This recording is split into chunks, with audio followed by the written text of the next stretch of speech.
Vishnu వరలక్ష్మికి makeup వేయడం ఏమో కానీ వరలక్ష్మిని కళ్ళల్లో కళ్ళు పెట్టి చూస్తూ ఉంటాడు. ఒక్కసారిగా పాత రోజులన్నీ గుర్తు చేసుకుంటాడు.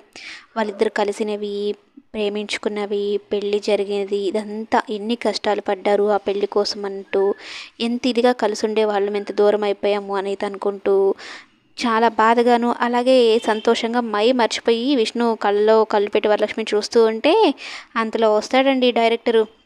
మొదలే వరలక్ష్మి మీద స్పెషల్ ఇంట్రెస్ట్ ఇతగాడికి. ఇక విష్ణు చేస్తున్న పనికి అడ్డంకులు తగులుతూ ఉంటాడు.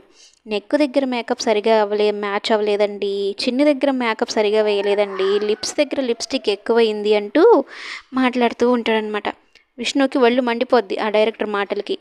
వీడు నా పని సరిగా చేసుకొని ఇవ్వడం లేదంటూ చెప్పాల్సిన రీతిలో చెప్తూ, మీ పని మీరు చేసుకోండి, నా పని నేను చేసుకుంటానని చెప్పి పంపించేస్తాడు.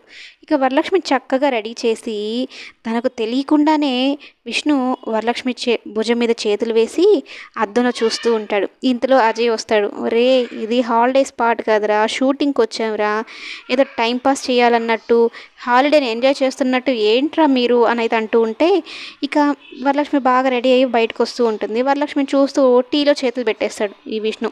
కాలిపోతాయి. ఇక వరలక్ష్మి పరిగెత్తుకుంటూ వచ్చి, చూసుకోవాల్సిన పని లేదా, టీ తాగడం కూడా రాదా మీకు, అలా ఎలా చేతులు పెడతారు చూడండి, ఎలా కందిపోయాయో అని, కాలిపోయాయని అనుకుంటూ ఇక ఆ బీహార్కి ఇవన్నీ తీసుకురమ్మని చెప్పి తనే రాస్తూ ఉంటుంది. ఇక వరలక్ష్మిలో ఉన్న ప్రేమను మొత్తం చూస్తాడు విష్ణు. ఇంత ప్రేమ ఉందా నా మీద. ఇంట్లో వాళ్ళందరూ కూడా షాక్ అయిపోతారు. ఏంటి వరలక్ష్మి అంత కంగారు పడిపోతుంది విష్ణు కొంచెం చేయి కాలితే అన్నట్టు. అందరికీ తెలిసిపోతుంది వీళ్ళిద్దరి గురించి. ఈ రకంగా విష్ణు వరలక్ష్మి మనసులో ఉన్న ప్రేమను అయితే కనుక్కుంటాడు. ఇక డైరెక్టర్ కూడా షాక్ అయిపోతాడు విష్ణు వరలక్ష్మి